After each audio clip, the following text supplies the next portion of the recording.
आप सुन रहे हैं समाचार एजेंसी ऑफ इंडिया की साई न्यूज में ऑडियो बुलेटिन। नमस्कार, आप सुन रहे हैं समाचार एजेंसी ऑफ इंडिया में बुधवार 15 जुलाई 2020 का प्रादेशिक ऑडियो बुलेटिन। अब आप रीना सिंह से समाचार सुनिए। देश में कोरोना के संक्रमित मरीजों की तादाद अब तेजी से बढ़ती जा रही है। संक्रमित मरीजों का आंकड़ा 9.5 लाख के करीब पहुंच गया है। वर्तमान में यह आंकड़ा 9,41,630 पहुंच गया है। देश में कुल एक्टिव मरीजों की तादाद से लगभग 2,72,000 से ज्यादा लोग स्वस्थ हो चुके हैं। देश में अब तक सक्रिय मरीजों की तादाद 3,22,148 एवं रिकवर्ड मरीजों की तादाद 5,94,723 है। जिनका निधन हुआ है उनकी संख्या 24,370 है। अब तक देश में कुल 1,24,12,664 लोगों का कोविड परीक्षण कराया जा चुका है। मध्य प्रदेश में संक्रमित मरीजों के मिलने का आंकड़ा 19,000 पार कर गया है। प्रदेश में कुल संक्रमित मरीजों की तादाद से लगभग 8,818 से ज्यादा लोग स्वस्थ हो चुके हैं। प्रदेश में आंकड़ा 19,005 पहुंच गया है, जिसमें एक्टिव मरीजों की तादाद 4,757, रिकॉर्ड मरीजों की तादाद 13,575 एवं जिनका निधन हुआ है उनकी तादाद 673 है। प्रदेश में जिन जिलों में कोरोना के संक्रमित मरीजों की तादाद 200 से ज्यादा है, उनमें मंदसौर जिले का भी शुमार हो गया है। प्रदेश में वर्तमान में इंदौर में 5,403 कुल मरीजों में से एक्टिव मरीजों की तादाद 1,102, जिनका निधन हुआ है उनकी संख्या 273 है। भोपाल में 3,693 कुल मरीज, एक्टिव मरीजों की तादाद 868, जिनका निधन हुआ है उनकी तादाद 123। उज्जैन में 909 एक्टिव मरीजों की तादाद 44, जिनका निधन हुआ है उनकी संख्या 71। मुरैना में कुल मरीजों की संख्या 1,074 एवं सक्रिय मरीजों की तादाद 407, जिनका निधन हुआ है उनकी तादाद 5। नीमच में 499 कुल एवं एक्टिव मरीजों की तादाद 43, जिनका निधन हुआ है उनकी संख्या 8। ग्वालियर में कुल 1,206 संक्रमित मरीजों में से 609 एक्टिव एवं 5 लोग काल कलवित हुए हैं। जबलपुर में कुल मरीजों की संख्या 606, एक्टिव मरीजों की तादाद 172, जिनका निधन हुआ है उनकी संख्या 16। बुरहानपुर में कुल 432 में से एक्टिव मरीजों की तादाद 15, जिनका निधन हुआ है उनकी संख्या 23। सागर में कुल मरीजों की संख्या 463, एक्टिव मरीजों की तादाद 59 व जिनका निधन हुआ है उनकी तादाद 22। खंडवा में 429 एवं एक्टिव मरीज 89, जिनका निधन हुआ है उनकी संख्या 17। खरगोन में कुल 409 मरीजों में से एक्टिव मरीजों की तादाद 95 व जिनका निधन हुआ है उनकी संख्या 15। भिंड में 366 कुल संक्रमित मरीजों में से एक्टिव मरीज 84 हैं एवं एक मरीज का निधन हुआ है। देवास में कुल मरीज 269 एवं एक्टिव मरीजों की तादाद 41, जिनका निधन हुआ है उनकी संख्या 10। रतलाम में कुल तादाद 233 एवं एक्टिव मरीजों की तादाद 46 व जिनका निधन हुआ है उनकी संख्या 6। धार में कुल संक्रमित मरीज 210 एवं सक्रिय मरीजों की तादाद 30 तथा जिनका निधन हुआ है उनकी तादाद 8 एवं मंदसौर में कुल 211 संक्रमित मरीजों में से एक्टिव मरीज 69, जिनका निधन हुआ है उनकी तादाद 9 है। प्रदेश में सिर्फ पन्ना में एक्टिव मरीजों की तादाद 0 है। यहाँ 54 संक्रमित मरीज मिले थे जो अब पूरी तरह स्वस्थ हो चुके हैं।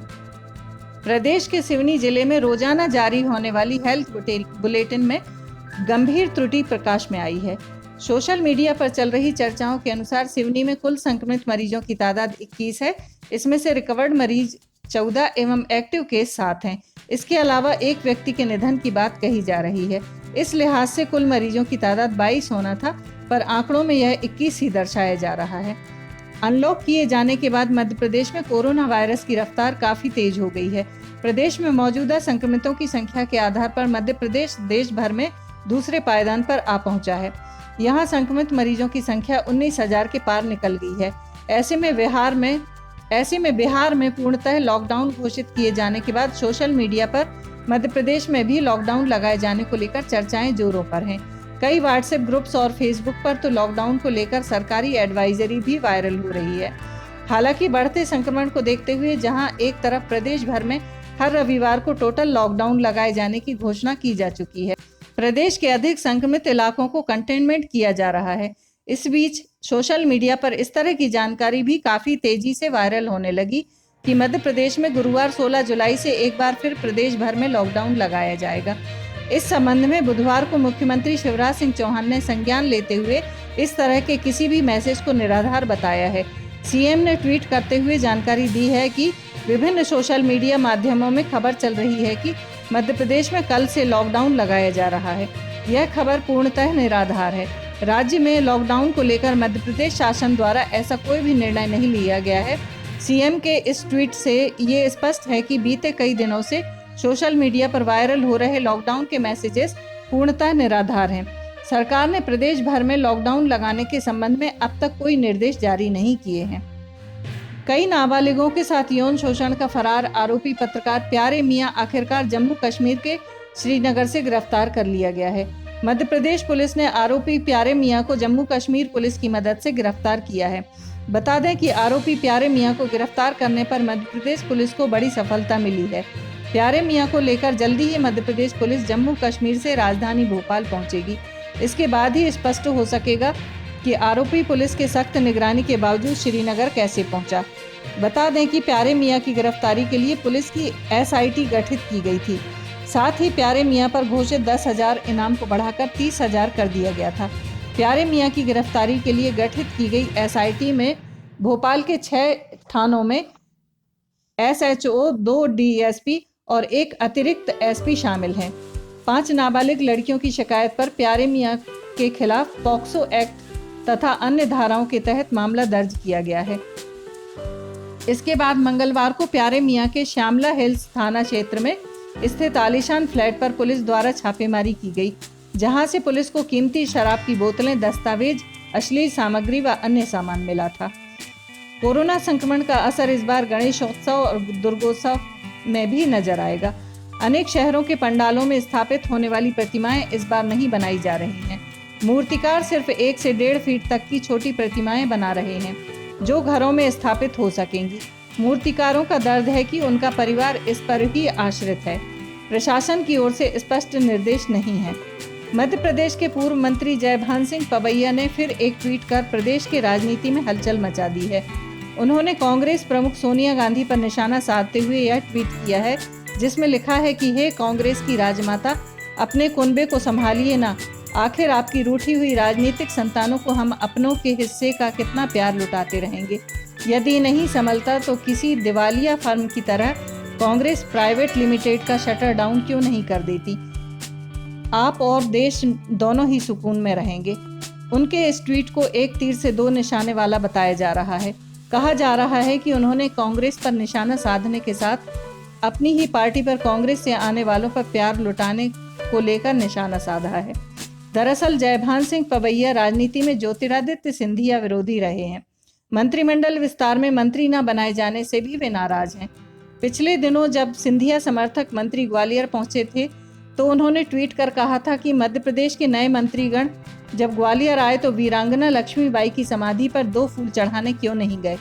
याद रखें, यह प्रजातंत्र और मंत्री परिषद शहीदों के लहू से ही उपजे हैं, इतना तो बनता है। रक्षाबंधन पर 29 साल बाद सर्वार्थ सिद्धि के साथ दीर्घायु का आयुष्मान योग रहेगा। इस योग में भाई की कलाई पर राखी बांधने से भाई बहन को सुख समृद्धि के साथ दीर्घायु की प्राप्ति होगी।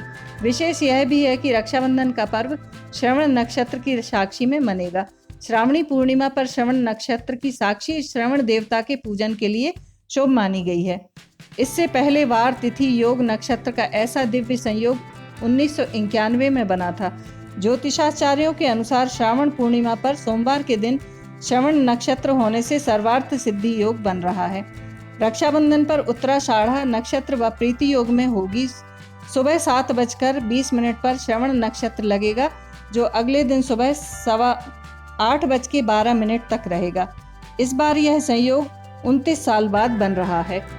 राखी बांधने के लिए अभिजीत मुहूर्त व गोधूली बेला विशेष बताए गए हैं। 3 अगस्त को सुबह 10:15 बजे से शुभ अभिजीत मुहूर्त का आरंभ होगा। शाम को 5:15 बजे से गोधूली बेला का मुहूर्त है। इस समय बहनें अपनी भाई की कलाई पर राखी बांध सकती हैं। प्रदेश में एसिड पीड़ितों को दी जाने वाली पेंशन के साथ साथ अब उन्हें 5,000 रुपये प्रति माह आर्थिक सहायता भी दी जाएगी। पशुपालन, सामाजिक न्याय एवं निःशक्त जन मंत्री प्रेम सिंह पटेल ने मंत्रालय में कार्यभार ग्रहण करने के तुरंत बाद निःशक्त जन विभाग द्वारा प्रस्तुत उक्त प्रस्ताव संबंधी पहली फाइल पर सहमति दी। उन्होंने कहा कि विभाग द्वारा दी जाने वाली पेंशन का भुगतान समय पर किया जाए। आयुक्त निःशक्त जन संदीप रजक ने अवगत कराया कि दिव्यांग जन अधिकार अधिनियम 2016 में दिव्यांगता की सूची में 7 से बढ़ाकर 21 प्रकार की कर दी गई है। इसमें एसिड अटैक पीड़ितों को भी दिव्यांगता की श्रेणी में रखा गया है। अधिनियम में प्रावधानानुसार बेंच मार्क दिव्यांगता 40% रखा गया है।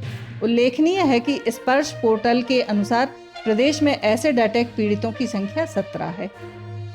आप सुन रहे थे रीना सिंह से समाचार एजेंसी ऑफ इंडिया में बुधवार 15 जुलाई का प्रादेशिक ऑडियो बुलेटिन।